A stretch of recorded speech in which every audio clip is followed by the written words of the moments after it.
बिस्मिल्लाहिर्रहमानिर्रहीम। आपने हमेशा तो मुझे वीडियोस में बहुत अट्रैक्टिव हर चीज़ को सलीके से मैनेज करते और मुस्कुराते हुए देखा होगा, लेकिन सच बताऊं ना, आज मेरा कोई परफेक्ट काम दिखाने का बिल्कुल दिल ही नहीं था।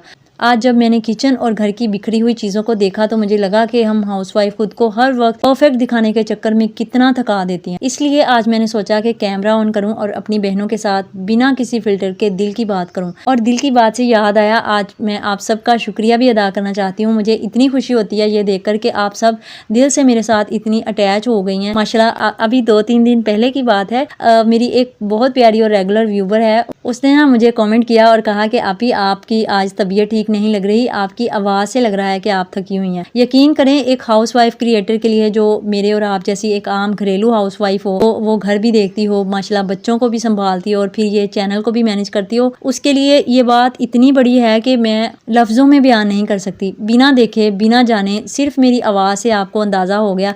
इसका मतलब ये होता है कि आपके दिल मेरे दिल के साथ जुड़े हुए हैं और आपको पता चल जाता है कि जब मैं थकी हुई या फिर परेशान होती हूँ। और ये बात बिल्कुल सच है कि वाकई पिछले 2-3 दिन से ना मेरी तबीयत बहुत ज़्यादा ख़राब थी, शदीद सर दर्द भी था, बिल्कुल दिल भी नहीं चाह रहा था कि वीडियोस बनाऊं। मैंने थोड़ा सा आराम भी किया, लेकिन वीडियो में जो है ना, फिर मैंने सोचा कि नागा नहीं होने देना चाहिए, तो मैंने उसी थकन और दुखते सर के साथ वीडियो भी रिकॉर्ड की। क्योंकि जब मैं आपको सिखाती हूँ कि यूट्यूब पर कंसिस्टेंसी यानी बाकायदगी के साथ काम करें तभी यूट्यूब आपको संजीदा लेता है, तो फिर मैं खुद भी उस पर पूरा अमल करने की कोशिश करती हूँ। लेकिन तो लिटरली जब आपका ये कमेंट पड़ा तो मेरी काफ़ी सारी थकन जो है ना वो दूर हो गई। मुझे लगा कि जो मेहनत से मैंने आपके साथ एक रिश्ता बनाया है वो सिर्फ मेरी तरफ से नहीं है, बल्कि वो प्यार जो है वो दोनों तरफ से माशाल्लाह से हो चुका है। और आप सबका इस बात से बहुत बहुत शुक्रिया।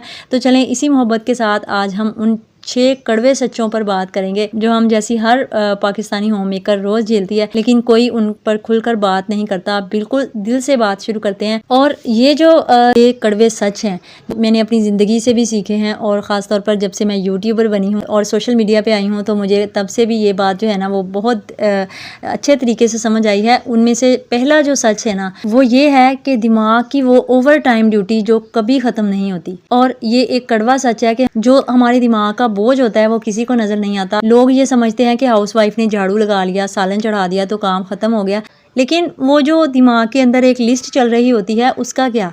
रात को जब पूरा घर गहरी नींद सो रहा होता है तब भी एक हाउसवाइफ का दिमाग ओवर टाइम कर रहा होता है। कल बच्चों के बाबा ने जल्दी निकलना है तो नाश्ते में क्या बनेगा, उनको ये चीज़ नहीं पसंद तो मैं उनके लिए कुछ और ऑप्शन जो है वो क्या सोचूं। अगर हेल्पर लेट हो गई तो फिर सफाई खुद ही करनी पड़ेगी। फ्रिज में धनिया सूख रहा है, पहले उसे इस्तेमाल करना है। बच्चों के कपड़ों का बटन टूटा हुआ है तो वो कब टांकेंगी।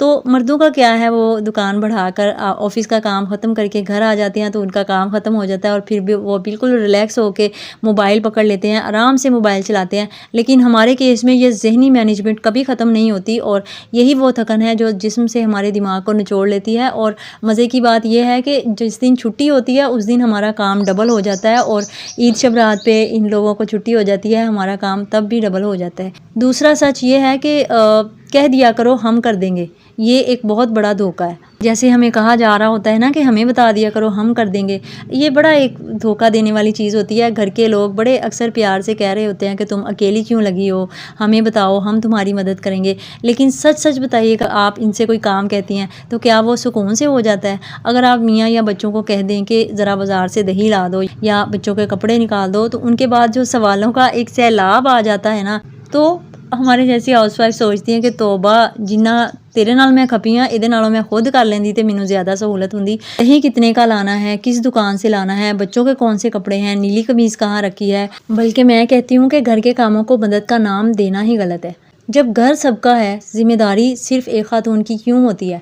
यहाँ हमें किसी मेहरबानी या मदद नहीं चाहिए होती, बल्कि ये चाहिए होता है कि घर वालों को खुद नज़र आए कि अगर कोई चीज़ बिखरी हुई है उसे अपनी जगह पर किस तरह से रखना है। हर बात के लिए हाउसवाइफ को मैनेजर ना बनाए। अच्छा, ऐसा होता है ना कि बच्चों को अगर कोई चीज़ कह दो ना, बल्कि बच्चों की अपनी चीज़ कोई गुम हुई हो तो वो आवाज़ें दे रहे होते हैं, मम्मा मम्मा वो चीज़ कहाँ है, और वो सामने पड़ी होगी लेकिन इनको नज़र नहीं आ रही होती। और जब मैं जाती हूँ तो फिर वो उनको पकड़ा देती हूँ और फिर मैं उनको गुस्से से कहती होती हूँ कि बस तुसी मैनू उठाना सी, तुहाडे सामने चीज़ पई होवे तुहानू नज़र नहीं आती। और ये आई थिंक कि हमारी तमाम हाउसवाइफ का मसला होता है।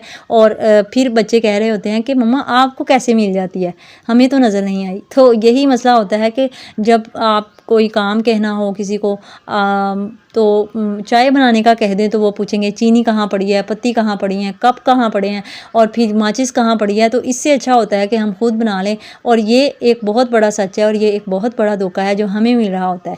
तीसरा सच है, बीमारी की भी कोई छुट्टी नहीं होती। अल्लाह ना करे कि हमें तेज़ बुखार हो, पैरों पर खड़ा ना हुआ जा रहा हो, लेकिन जैसे ही हम दवाई खा के लेटने लगती हैं, मियाँ जी की आवाज़ आती है, देखना मेरी सफ़ेद कमीज़ कहाँ है। बच्चे आ जाएंगे, मम्मा भूख लगी है, कुछ खाने को दे दें। पूरे घर में कोई भी बीमार हो, हम दिन रात एक करके उनकी खिदमत करते हैं, यखनी बना कर देते हैं, पाँव दबाते हैं। लेकिन जब हम खुद बीमार पड़ती हैं, हमारा भी दिल चाह रहा होता है कि कोई हमें प्यार से सर पे हाथ रख दे, कोई एक कप चाय बनाकर पूछ ले। मगर होता क्या है कि हमें इसी तकलीफ़ में किचन में खड़े होकर रोटियाँ भी बनानी पड़ती हैं, क्योंकि हमारे अपने दिल में एक गिल्ट पैदा होना शुरू हो जाता है कि अगर मैं लेट गई तो मेरे बच्चे और शौहर भूखे रह जाएंगे। तो किसी भी नौकरी में सिक लीव मिल जाती है, लेकिन हाउसवाइफ की लुगत में बीमारी की कोई छुट्टी नहीं होती। अच्छा, और मेरी तरह सारी हाउसवाइफ भी यही सोचती होती हैं कि जब मैं मर गई तो मेरे बच्चों का की बनूँ। तो एक ये सच है कि हमारे अंदर एक खुद गिल्ट पैदा हो जाता है कि अगर हम बीमार भी हो जाएं तो आराम नहीं कर सकती, तो उस गिल्ट के चलते हम उठ के अपने काम का जो है वो करने लग जाती है। चौथा सच है, इंटरनेट की सेल्फ केयर बामुकाबला हमारी अपनी ठंडी चाय। मतलब जो सेल्फ़ केयर रियलिटी है ना, वो ये है कि सोशल मीडिया पर दिखाई जाने वाली वो खूबसूरत सेल्फ़ केयर जो होती है, इंटरनेट पर ये दिखाते हैं ना कि सुबह सवेरे उठना, मोमबत्तियाँ जलाकर योगा करना, फेस मास्क मुंह पे लगाना और सुकून से लेटे रहना। तो हमारे यहाँ तो तसव्वुर भी इस बात का पॉसिबल नहीं है। हमारे यहाँ सेल्फ़ केयर का सच पता ही क्या है कि सबको नाश्ता करवा कर, स्कूल ऑफिस भेजकर, हम अपनी बड़ी हसरत से एक कप चाय, कड़क चाय बनाकर अगर सुकून से बैठने लगेंगी, तो जैसे ही चाय का पहला घूंट लेने लगेंगी तो अचानक काम वाली मासी दरवाज़ा खटका देगी या कोई और काम याद आ जाएगा, तो हम चाय वहीं किचन के काउंटर पर छोड़कर चली जाएंगी। आधे घंटे बाद हमें याद आएगा कि ओहो, चाय तो बिल्कुल ठंडी हो चुकी होती है। फिर उसे दोबारा गर्म करती हैं, फिर कोई और काम निकल आता है। दिन में 3-3 बार चाय गर्म करके पीना, और यही हमारी हाउसवाइफ की सबसे असल जो है सेल्फ़ केयर की कहानी होती है। हालांकि अब मैं अपनी बात करूँ ना, तो ऐसा मेरे साथ भी बाज़ दफ़ा हो जाता है। अभी कुछ दिन पहले की बात है, मैंने बेसन, लीमू, और हालांकि मैंने उसकी वीडियो भी बनाई और ये 2-3 चीज़ें मैंने मिक्स करके रखी, वीडियो बना ली, तो सोचा कि अच्छा इसको लगाती हूँ। और उसके बाद मुझे ऐसी बोली, जब मैंने देखा तो वो सूख चुकी थी और मुझे इतना अफसोस हुआ कि वो मैं जो है वो लगा नहीं सकी। तो दोबारा से फिर मैंने उसमें अरके गुलाब डालकर तो फिर मैंने उसको लगाया। ऐसा बहुत बार होता है कि आप अपनी सेल्फ़ केयर की कोई चीज़ करने के लिए रखती हैं या फिर अपने खाने के लिए कोई चीज़ रखती हैं तो वो भूल जाती हैं। पांचवा सच है, सोशल मीडिया के नकली महल और हमारा असली घर। ये जो इंटरनेट के चमकते दमकते घर देखकर आप डिप्रेशन में चली जाती है ना, आपने खुद भी देखे होंगे कि वो घर जहाँ हर चीज़ सफ़ेद होती है, किचन का एक एक मसाले का डब्बा शीशे की बर्नी में लेबल लगा कर रखा होता है और कहीं एक तिनका भी नहीं नज़र आ रहा होता। तो माय डियर सिस्टर्स, एक यूट्यूबर होने के नाते मैं आपको ये सच बता रही हूँ कि वो जो घर होते हैं ना, जो पिंटरेस्ट पे आपको नज़र आ रहे होते हैं, फेसबुक, इंस्टाग्राम पे नज़र आ रहे होते हैं, जो बिल्कुल साफ़ सुथरे होते हैं, वो सिर्फ़ और सिर्फ वीडियोस बनाने के लिए ही बनाए जाते हैं, सजाए जाते हैं। जिस घर में बच्चे हों, रौनक हो, रोज़ सुबह शाम खाना पकता हो, वो घर होटल जैसा परफेक्ट कभी नहीं हो सकता। वहाँ किचन की टाइल्स पर थोड़ी बहुत आपको चिकनाई भी नज़र आएगी, सोफ़े के नीचे बच्चों के खिलौने भी मिलेंगे, चादरों पर सलवटें भी होंगी। कितना भी आप साफ़ करने की कोशिश कर लें, लेकिन कहीं ना कहीं आपको थोड़ा बहुत क्लटर जो है ना वो आपको नज़र आता है, चाहे आप बहुत सलीकामंद खातून हो। तो असली घर वही होता है जहाँ ज़िंदगी जी जाए, ना कि उसे शो पीस बना के रख दिया जाए। इसलिए इंटरनेट देखकर अपने दिल पे ये मैल बिल्कुल ना लाया करें कि आपका घर परफेक्ट क्यों नहीं लग रहा और आप जो है वो इतनी ज़्यादा मेहनत कर रही हैं। आपका घर जैसा भी है, मोहब्बत और बरकत से भरा हुआ है। छठा सच, सबकी खुशी में अपनी ज़ात को भूल जाना।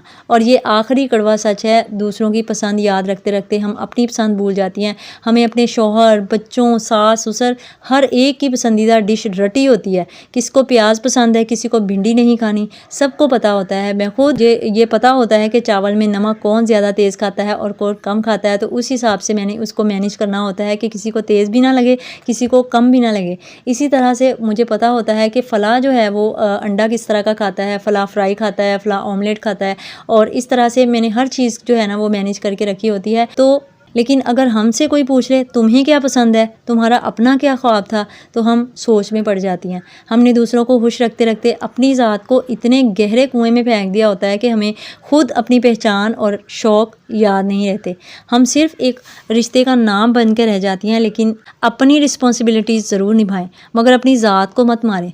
अपने अंदर के इस इंसान को ज़िंदा रखें, अपने छोटे छोटे ख्वाबों को ज़रूर पूरा किया करें, क्योंकि आपकी अपनी भी एक पहचान होती है। तो मेरी शहज़ादस्तान फैमिली, अगर कभी किसी दिन आपसे घर का पूरा काम ना हो, हमारी सफाई अधूरी रह जाए या थकन की वजह से आपसे सालन ना बन पाए और आप सिर्फ अंडा खाना पड़ जाए, तो बिल्कुल भी दिल छोटा मत किया करें, खुद को मलामत मत किया करें। आप कोई लोहे की मशीन या रोबोट नहीं है, आप अपने घर की जान और उसकी रूह हैं। और अगर घर की रूह थक जाए तो उसे आराम करने का पूरा हक होता है। आपको इन 6 बातों में से कौन सी बात सबसे ज़्यादा रिलेटेबल लगी, सबसे ज़्यादा सच्ची लगी, मुझे कमेंट्स में ज़रूर बताइएगा। मैं आपके जवाब का इंतज़ार करूँगी। वीडियो पसंद आई हो तो लाइक और शेयर ज़रूर कर दीजिएगा। अपने चैनल को सब्सक्राइब करना मत भूलिएगा। और आज आपने मुझे बताना है कि कौन सी जो स्टोरी है, कौन सी एग्जाम्पल है, कौन सी ऐसी बात है जो मैंने कही है और वो बिल्कुल आपको लगा हो कि वो आपकी अपनी स्टोरी है। मिलते हैं न्यू मोटिवेशनल और एनर्जेटिक व्लॉग के साथ। अपना बहुत सारा ख्याल रखिएगा और अपने अपनों का बहुत सारा ख्याल रखिएगा और दूसरों की ज़िंदगी देखकर अपनी ज़िंदगी पर शुक्र करना मत छोड़िएगा। Thank you very much. जज़ाकल्लाह। अल्लाह।